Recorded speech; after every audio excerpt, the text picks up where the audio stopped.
अगर आप तारीख देखेंगे तो अबू लुलू फेरोज हज़रत उमर को शहीद करने वाला ईरानी मजूसी था, अपने आप को हमदर्द और बताकर गुलामी करने मदीना पहुंचा और एक ईरानी सरदार के साथ जो है साजिश करके हज़रत उमर फारूक को नमाज में, फजर की नमाज में एक दोधारी चाकू से हमला किया और शहीद किया, जिसके नतीजे में हज़रत उमर शहीद हुए। मजूसी शख्स जो ये जो रवाफिज का नसब मजूसी और इनसे मिलता है, यहूदियों से।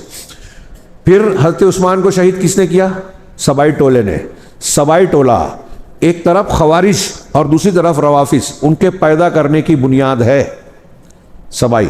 आज के शिया बोलते हैं अब्दुल्ला बिन सबा कोई शख्स नहीं था, जबकि उनकी किताब, उनके जो कश्शी, उसूल कश्शी वगैरह में उसका तस्करा है।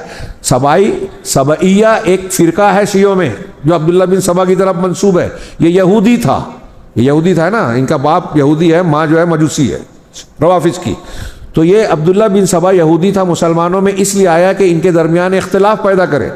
और अगर आप गौर से देखेंगे तो यही सबाई टोला उस्मान गनी रज़ी अल्लाह तआला अन्हु की शहीद होने का जरिया बना। यही सबाई टोला हज़रत अली के कत्ल का सबब बना। खवारिज में से एक खारजी अब्दुर्रहमान इब्न मुलजम ने हज़रत अली को कत्ल किया, शहीद किया। हाँ, और एक ही वक्त में हज़रत अमीर मुआविया, हज़रत अली, हज़रत अम्र बिन आस, तीनों को कत्ल करने का प्रोग्राम था। एक पर हमला नाकाम हुआ, हज़रत अली पर कामयाब हुआ। हज़रत एक जो है बीमार होने की वजह से उस दिन नमाज मस्जिद में फजर पढ़ने के लिए नहीं आए, घर में पढ़ी, इसलिए बच गए। 3 पर हमला था। तो ये खारजी थे और ये कत्ल करने के बाद खुश था कि मुझे खुशी है कि मैंने मारा है, मुझको सजा देने के लिए एक दफे में नहीं मारना, मेरी उंगली पैर, हाथ पैर के एक टुकड़े काटना। अब्दुर्रहमान इब्न मुलजम हज़रत अली को कत्ल करने के बाद वो उसको नेकी समझ रहा था, जैसे आज के खारजी समझते हैं।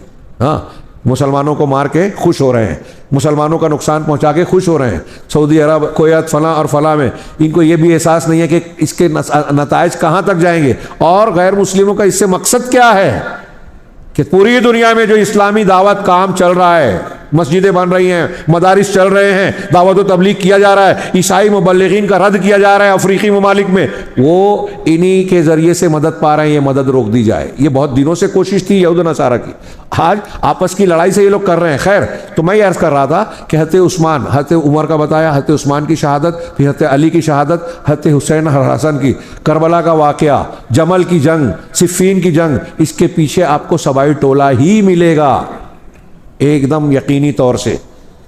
जंग जमल, दोनों ग्रुप में मुसाले, तो हज़रत अली एक तरफ थे, हज़रत तलहा और ज़ुबैर एक तरफ थे, तीनों अशरा मुबशरा में से।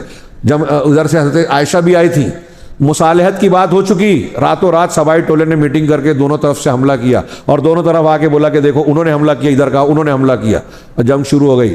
दोनों तरफ बड़ी तादाद में लोग शहीद हुए एक अपनी ही तलवारों से। सबाई टोला शिया थे, इन्हें रवाफिज की बुनियाद थी ये। फिर उसके बाद करबला के वाक़े के जिम्मेदार यही कूफी लोग थे, शिया थे। हाँ, और फिर यजीद को इल्ज़ाम देकर, हाँ, उसमें जो कत्ल करने वाला क्या नाम था, मालिक अश्तर, मालिक बिन अश्तर, उसके नाम से आज मेरे मोबाइल में उस यूनिवर्सिटी का फ़ोटो है। ईरान में मालिक बिन अश्तर का फ़ोटो है जो हज़रत हुसैन को कत्ल करने में करबला में पेश था, एक वार भी किया था, हज़रत अली के ख़ानदान का था, रिश्तेदार था। तो उनके करबला के वाक़े का जिम्मेदार। फिर उसके बाद जो जितने फितने फसाद और मुस्लिम बादशाहों के ख़िलाफ़ जो एजिटेशन खारजियत के माध्यम, उसमें हर जगह आपको राफजी मिलेंगे, शिया मिलेंगे। जो सिलसिले बनाए गए, नए नए फ़िरक़े बनाए गए, बातनी बनाए गए, उसकी साजिश करने वाले रवाफिज मिलेंगे।